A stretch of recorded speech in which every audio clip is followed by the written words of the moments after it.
नमस्कार दोस्तों, स्वागत है आपका मेरे चैनल साइकोलॉजी विद रजनी में। दोस्तों हमने इंटेलिजेंस जो हमारा टॉपिक था वो हमारा कंप्लीट हो गया है और आई होप आपको ये टॉपिक जो मैंने जिस तरह से पढ़ाया या फिर हम जिस तरह से मैंने इसे डील किया आपको पसंद आया हो और आपको उस टॉपिक के माध्यम से पूरी जानकारी इंटेलिजेंस टॉपिक से रिलेटेड सारी जानकारी आपको मिली होगी। तो आज हम लोग एक नए टॉपिक को स्टार्ट करने जा रहे हैं और उस टॉपिक का नाम है पर्सनालिटी यानी कि व्यक्तित्व।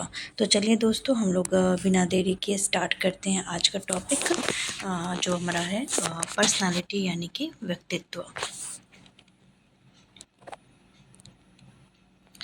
व्यक्तित्व यानी कि पर्सनालिटी, इंग्लिश का जो पर्सनालिटी शब्द लैटिन शब्द पर्सोना से बना है, जिसका अभिप्राय होता है मुखौटा, नकली चेहरा, नकाब, मास्क या बाह्य आडंबर। यानी कि पर्सनालिटी का जो लैटिन शब्द है, इंग्लिश शब्द वो किस भाषा से आया हुआ है, तो वो लैटिन के पर्सोना से आया हुआ है, जिसका अर्थ क्या होता है, तो मुखौटा होता है, नकली चेहरा, नकाब या मास्क भी कह सकते हैं। अर्थात प्राचीन काल में यूनानी लोग मंच से नाटक का अभिनय करते थे, तब से वे जिस पात्र का अभिनय करते थे उसी पात्र का नकली चेहरा, मुखौटा, नकाब पहन लेते थे और यूनानी लोग उसी मुखौटे को व्यक्तित्व कहते थे। इसका मतलब ये हुआ कि कि व्यक्तित्व कब से कहा जाने लगा और व्यक्तित्व का शब्द का यूज़ कब किस प्रकार से होता था। तो प्राचीन काल में जो यूनानी लोग थे, यानी कि ये भी शब्द यूनान से आया हुआ है। अभिनय के माध्यम से वो जिस व्यक्ति का अभिनय करते थे उसी का वो मुखौटा पहन लेते थे, जिसे जिसे बाद में व्यक्तित्व कहा जाने लगा, यानी कि उसकी पर्सनालिटी कही जाने लगी। इसका प्राचीन अर्थ, ठीक है, प्राचीन अर्थ है कि इसके अनुसार व्यक्तित्व व्यक्ति के बाह्य रूप, रंग रूप, आकार प्रकार, शारीरिक हष्ट पुष्टता, ऊंची कोठी का होना, ऊंची कद काठी का होना, कंधे उठे हुए होना, ललाट उन्नत होना, सीना चौड़ा होना और आदि बाह्य गुणों से युक्त व्यक्ति को श्रेष्ठ व्यक्तित्व कहा जाता था। परंतु वर्तमान में व्यक्तित्व का यह अर्थ पूरी तरह बदल चुका है।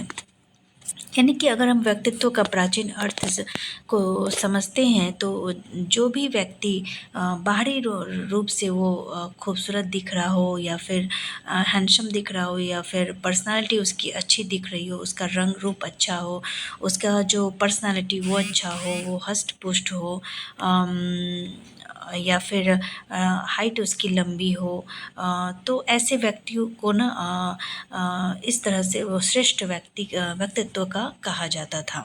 यानी कि उसकी जो पर्सनालिटी है ना वो बहुत अच्छी मानी जाती थी। परंतु जब आधुनिक परिभाषा, आधुनिक मनोविज्ञान में जब बहुत सारी परिवर्तन हुए तो इसकी भी परिभाषा एक अलग तरीके से दी गई, जिसे हम आधुनिक परिभाषा कहते हैं।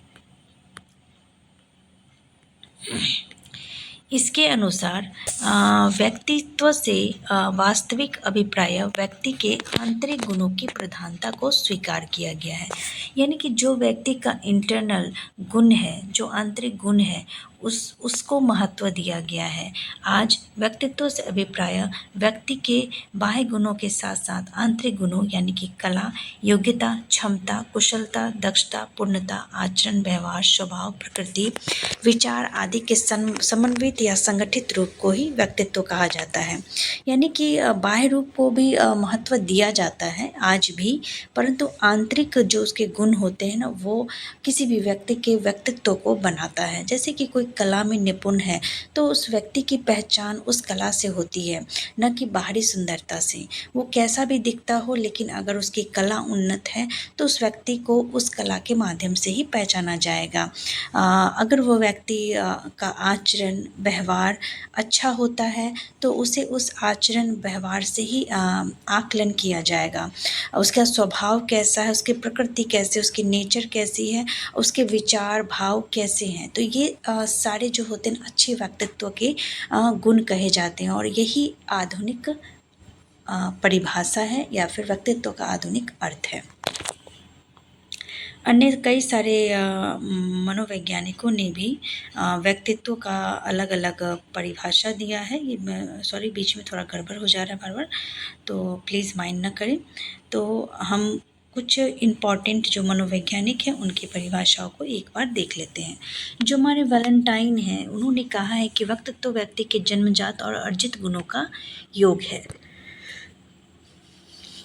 और ईजी बोरिंग व्यक्तित्व वातावरण के साथ समन्वय एवं स्थायी समायोजन है। वुडवर्थ ने कहा है कि व्यक्तित्व व्यक्ति की संपूर्ण गुणात्मकता का योग है। कि वैलेंटाइन ने जो कहा है उसका अर्थ यह हो गया कि जो भी हमारे अंदर जन्मजात होती है और जो हम अर्जित करते हैं, तो उन दोनों गुणों का जो समावेश होता है ना, किसी भी व्यक्ति के व्यक्तित्व के निर्माण में अत्यधिक सहायक होता है। और किसी भी व्यक्ति का व्यक्तित्व कैसा होगा, यह उसके वातावरण स्थायी समायोजन पर निर्भर करता है। यह किसने कहा है? ईजी बोरिंग ने कहा है। और मन ने कहा है, यानी कि जो मन वैज्ञानिक है जिनका नाम मन है, व्यक्तित्व व्यक्ति के गुणों, कलाओं, योग्यताओं, क्षमताओं, कुशलता और एवं अभिवृत्तियों का विशिष्टतम संगठन है। यानी कि जिस भी व्यक्ति में गुण, कला, योग्यता, क्षमता, कुशलता, अभिवृत्ति होती है, वो उसके व्यक्तित्व को और निखारता है, यही उसके व्यक्तित्व को बनाता है। गार्डन ऑलपोर्ट जो हैं वो बहुत ही फेमस मनोवैज्ञानिक है। उन्होंने कहा है कि व्यक्तित्व व्यक्ति के उन मनोदैहिक गुणों और व्यवस्थाओं का गत्यात्मक संगठन है जो वातावरण के साथ अपूर्व समायोजन स्थापित कर लेता है। उनका कहना है कि किसी भी जो भी व्यक्ति का जो व्यक्तित्व होता है ना, वो उसके गुण और व्यवस्थाओं का गत्यात्मक संगठन है। यानी कि जो वातावरण के साथ अभूतपूर्व तरीके से समायोजन कर लेता है, जो अपने आप को वातावरण के साथ समायोजित कर लेता है, और जो वो ही श्रेष्ठ व्यक्तित्व कहलाता है। और जो लोग उस वातावरण के साथ समायोजित नहीं करते हैं, तो उनमें कोई ना कोई उस तरह का व्यक्तित्व नहीं पाया जाता है जो एक श्रेष्ठ व्यक्तित्व में गुण होना चाहिए। कुछ नोट है जो जिसमें कि गॉर्डन ऑलपोर्ट को व्यक्तित्व वर्गीकरण का प्रथम विचारक एवं प्रतिपादक कहा गया। इन्होंने व्यक्तित्व वर्गीकरण का सबसे प्रमुख उपागम वैशेषिक उपागम दिया, यानी कि ट्रेट अप्रोच दिया। एल्पोर्ट ने व्यक्तित्व के शील गुणों की प्रधानता को व्यक्तित्व के विशेषक माना है। इन्होंने प्रारंभ में 17,956 शील गुण और बाद में 4500 शील गुणों को प्रधान माना है। यानी कि ये जो बात का कहा गया है गार्डन ऑलपोर्ट ने, जिन्होंने कहा है कि व्यक्ति किसी भी वही श्रेष्ठ व्यक्तित्व है जो गुणों और गत्यात्मक व्यवस्थाओं का गुणों और व्यवस्थाओं का गत्यात्मक संगठन है, जो वातावरण के साथ खुद को समायोजित कर लेता है एक बेहतरीन तरीके से, एक श्रेष्ठ तरीके से, वही श्रेष्ठ व्यक्तित्व होता है। वो कौन थे? तो वो व्यक्तित्व वर्गीकरण का प्रथम विचारक या प्रतिपादक भी कह सकते हैं। उन्होंने जो उपागम दिया था वो उसे वैशेषिक उपागम यानी कि ट्रेट अप्रोच कहते हैं। उन्होंने शील गुण की प्रधानता को व्यक्तित्व का वैशेषिक बताया था, और उन्होंने जो कितने शील गुण बताए थे, तो 17,956 शील गुण। तो इस चीज़ को आप याद कर लेना कि ये जो शील गुण है, उन्होंने 17,956 शील गुण और बाद में 45 शील गुणों को प्रधान माना। यानी कि इनमें से जो 17,956 है, उसमें से उन्होंने 45 शील गुण को सबसे ज़्यादा प्रधान माना है। ठीक है, उनमें से 12 प्रकार के शील गुणों को व्यक्तित्व के प्रमुख और महत्वपूर्ण विशेषक माना। यानी कि ये जो उन्होंने 17,956 शील गुण को, फिर इसमें 45 शुनगुण को प्रधान माना, और इसी में से 45 शुनगुणों में से उसमें से भी 12 प्रकार के शीलगुण को व्यक्तित्व के प्रमुख और महत्वपूर्ण विशेषक के रूप में माना है। ठीक है, व्यक्तित्व वर्गीकरण के उपागम।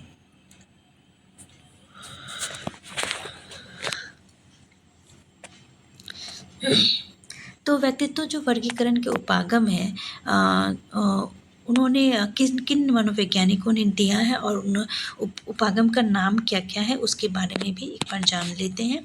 और ये जहाँ भी वन लाइनर क्वेश्चंस जैसे आपको दिखते हैं, यह आप बिल्कुल ही अच्छे तरीके से रट लेना। यानी कि व्यक्तित्व वर्गीकरण के उपागम जिसे हम प्रारूप या प्रकारात्मक उपागम, जिसके जनक हिप्पोक्रेट्स हैं, ये सबसे प्राचीन उपागम है और सबसे बड़ा उपागम है। तो यह भी बहुत इम्पॉर्टेंट है कि जो हमारा प्राचीन उपागम है वो क्या है। ठीक है, यह सबसे जो प्राचीन उपागम है वो है हिप्पोक्रेट्स का दिया हुआ प्रकारात्मक उपागम या फिर प्रारूप एक उपागम। यह व्यक्तित्व वर्गीकरण का प्रथम या प्राथमिक उपागम है। ठीक है, और सबसे प्राचीन भी। मनोगतिक उपागम, इसके बारे में हम लोग जानते हैं कि सिगमंड फ्राइड है। वैशेषिक उपागम, अभी हमने जस्ट पढ़ा है कि वैशेषिक उपागम किसका दिया है, तो गार्डन और पोर्ट का दिया है। व्यवहारवादी उपागम जो व्यवहार से संबंधित है, जेवी वॉटसन। ठीक है, और जेवी वॉटसन ने दिया है सांस्कृतिक उपागम, इसके बारे में यहाँ पर नहीं बताया गया है। तो कोई भी नहीं है, ऐसा लिखा गया है, लेकिन मैं बाद में आपको बताऊंगी कि इसके बारे में किसने क्या कहा है। तो ये जो हमारा सामाजिक उपागम है, जैसे सोशल एनवायरनमेंट ऐप ये कहते हैं, इसका भी कोई नहीं है, लेकिन जे.एल. मोरोनी ने इसके बारे में कुछ बातें कही हैं जो आगे जाकर आपको पता चलेगा। ठीक है, तो ये सारे जो उपागम है एक बार हम लोग फिर से देख लेते हैं कि अगर हम याद करना चाहिए सबसे प्राचीन उपागम कौन सा है, तो प्रकारात्मक। सबसे प्राचीन उपागम कौन है, तो ये हमारा प्रकारात्मक उपागम है।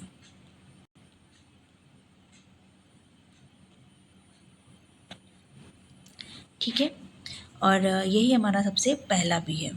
और वैशेषिक उपागम जो ऑलपोर्ट के द्वारा दिया गया था। ठीक है, और एक मनोगतिक उपागम जो हमारा सिगमंड फ्राइड के ने दिया था।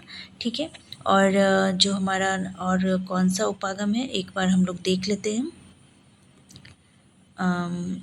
हाँ, व्यवहारवादी उपागम जिसे जेवी वॉटसन ने दिया था। ठीक है, और तो इसमें जो आपका जो वन लाइनर क्वेश्चन है उस चीज़ को आप 1 से 2 बार देख लोगे तो वो चीज़ आपको हमेशा के लिए लर्न हो जाएगी।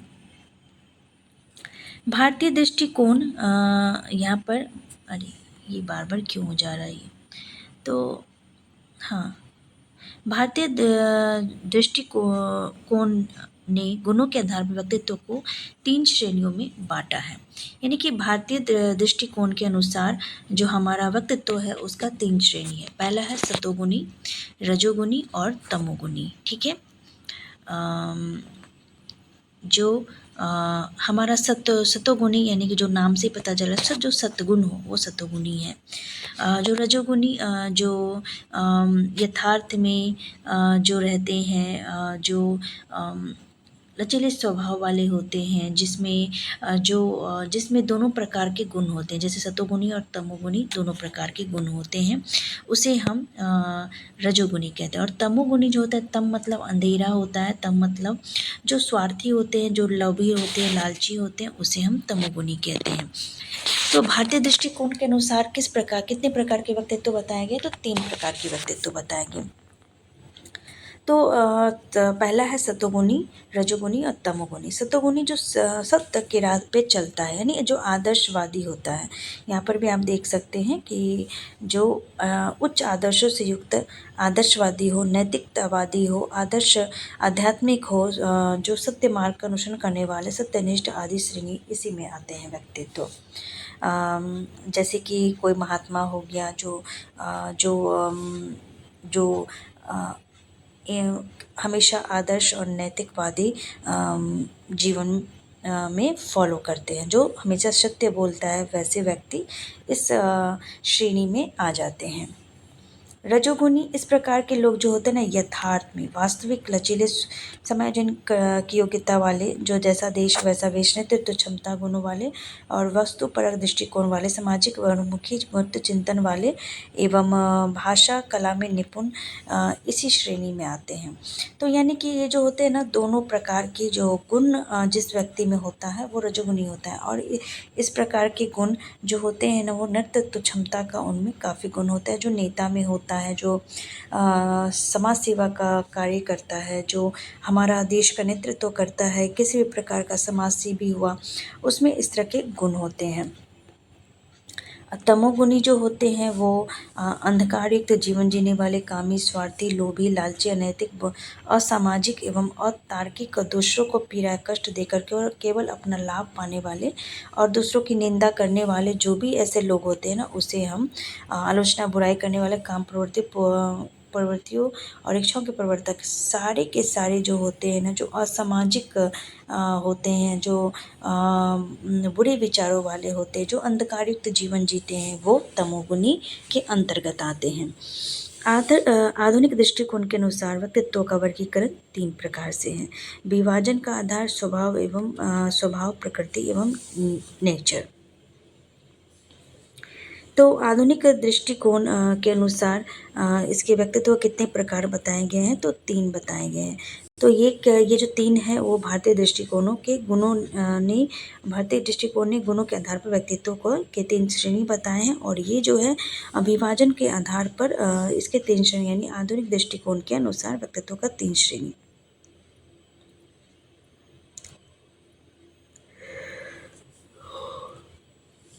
विभाजन का जो आधार है वो स्वभाव, प्रकृति या फिर नेचर के माध्यम से किया जाता है। पहला है जो भावुक प्रवृत्ति वाले। गैलीलैंड ने इस प्रकार के लोगों को पुनः 4 श्रेणियों में विभाजित किया है, यानी कि विभाजन का जो आधार है, यानी आधुनिक दृष्टिकोण के अनुसार व्यक्तित्व का वर्गीकरण किसने दिया है, तो यहाँ पर व्यक्तित्व का वर्गीकरण गैलीलैंड ने दिया है।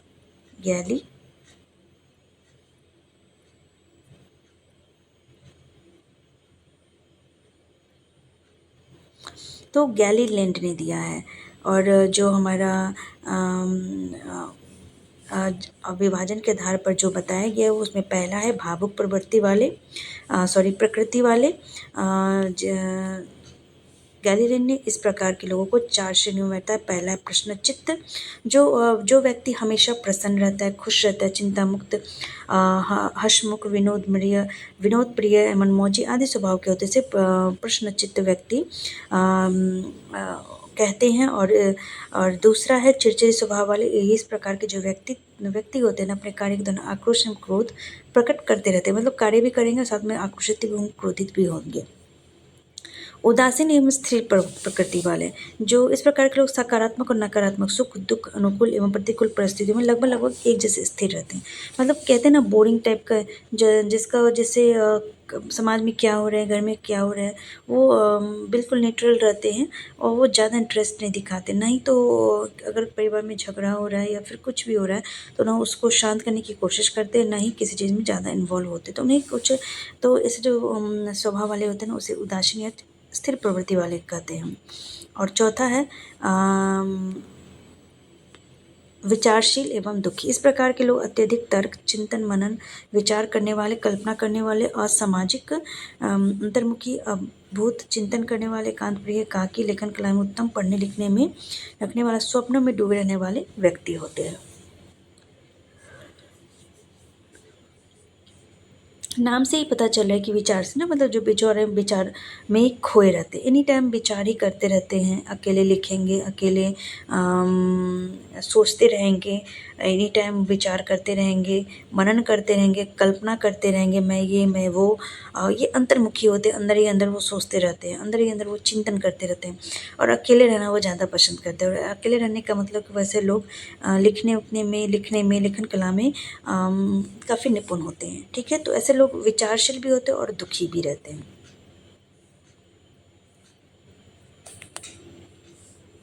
दूसरा है कर्मशील। आधुनिक दृष्टिकोण के अनुसार यह व्यक्तित्व का सर्वोत्तम प्रकार है। तो आपका जो आधुनिक दृष्टिकोण के अनुसार जो पहला बताया गया था वो था भावुक प्रकृति वाले, ठीक है। दूसरा जो है वो है कर्मशील।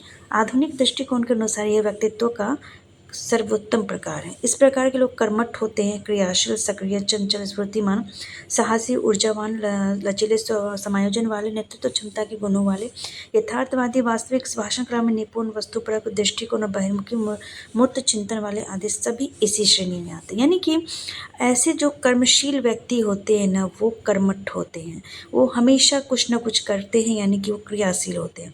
वो सक्रिय होते हैं, यानी वो एनी टाइम सक्रिय रहते हैं। वो चंचल प्रवृत्ति के भी होते हैं, ताकि कभी ये कर लिया, कभी वो काम कर लिया, कभी कुछ कर लिया, सब काम वो करना चाहते हैं। स्फूर्तिवान भी होते हैं, क्योंकि वो इतने सक्रिय होते हैं जिसकी वजह से वो उनके अंदर अपने आप स्फूर्ति आ जाती है। वो साहसी भी होते हैं, वो रिस्क लेना जानते हैं।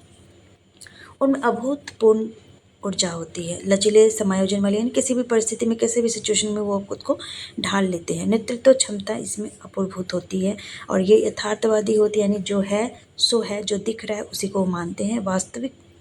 वास्तविकता से पीछे नहीं हटते हैं। भाषण कला में निपुण होते हैं। ऐसे लोग जो नेता होते हैं या फिर समाज सेवा में होते हैं, ऐसे लोग काफ़ी अच्छे होते हैं भाषण कला में। बस, और अंतर्मुखी, बहुमुखी, जो मूर्त चिंतन करने वाले, यानी कि जो हर किसी से अपनी बात कह सकता हो, मूर्त चिंतन वाले आदि सारे के सारे लोग कर्मशील श्रेणी में आते हैं। तीसरा है विचारशील। विचारशील से ही मतलब हो गया कि जो विचार करता हूँ, ठीक है। भारतीय दर्शन चरक संहिता आयुर्वेद के अनुसार विभाजन का आधार शारीरिक द्रव्य, बीमार, त्रिदोष और या फिर शारीरिक दोष। 3 प्रकार के होते हैं, वातज, पित्तज और कफज। यानी कि वात रोग वाले, पित्त रोग वाले और कफ रोग वाले। वात रोग जो होता है ना, वायु से संबंधित होता है, यानी कि वायु रोगों से पीड़ित, परंतु आयु की तरह उड़ान वाले, चंचल, सक्रिय एवं आशावादी होते हैं। पित्त रोग वाले, यानी कि निराशावादी, आलसी लोग होते हैं। पित्त नामक रोग से ये पीड़ित रहते हैं। कफ वाले, यानी कि अधिक रुधिर वाले, सुदृढ़ एवं मजबूत शरीर वाले जो होते हैं, वो कफ रोग से पीड़ित रहते हैं। तो इसमें आप बस इतना याद रख लें कि वातज यानी कि वात रोग से पीड़ित, जो सक्रिय होगा, आशावादी होगा, लेकिन वायु रोग से पीड़ित होता है, वायु रोग से पीड़ित। पित्त जो होता है वो पित्त रोग से पीड़ित होता है। जो निराशावादी होता है, आलसी होता है। और कब्ज जो होता है वो कफ रोग से पीड़ित होता है, जो रुधिर शरीर को मजबूत बनाने वाले होते हैं, ठीक है।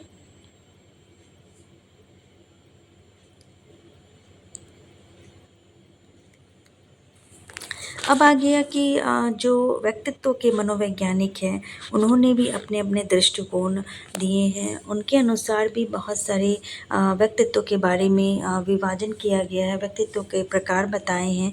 तो ऐसे बहुत सारे मनोवैज्ञानिक हैं जिसके बारे में हम आगे पढ़ेंगे। तो आज के जो हमारा वीडियो है, आज के वीडियो में इतना ही। हम लोग नेक्स्ट वीडियो में इसके नेक्स्ट टॉपिक को पढ़ेंगे, और नेक्स्ट वीडियो में इसको कंप्लीट करने की पूर्ण कोशिश करेंगे। तो दोस्तों, आज का वीडियो आपका कैसा लगा? मैं इधर लगातार भेज रही थी, लेकिन कुछ दिनों से मैंने बिल्कुल बंद कर दी थी, क्योंकि कोई भी रिस्पांस नहीं आ रहा था। तो मुझे ठीक नहीं लगा, शायद आपको मेरा पढ़ाना ठीक नहीं लगा, इसी वजह से मैंने उसे बंद कर दिया। लेकिन दोस्तों, एग्ज़ाम काफ़ी नज़दीक आ गया है, और आप सबको पता है कि नोटिफिकेशन भी कभी ना कभी जल्द से जल्द आ जाएगा। तो यहाँ पर प्री और मेंस की बात है, और हमें पढ़ना बहुत कुछ है। तो हम ये जो प्रोसेस है ना, वो एक तरह से कंप्लीट करने का है, कि बहुत सारे ऐसे बुक्स होते हैं जिसे हम एक बार पढ़ भी नहीं पाते हैं, एक बार देख भी नहीं पाते हैं। तो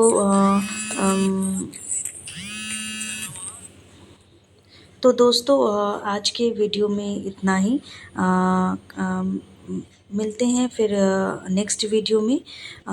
अगर आपको मेरा ये वीडियो अच्छा लगे तो लाइक करें, सब्सक्राइब करें, और साथ ही साथ कमेंट भी करें न।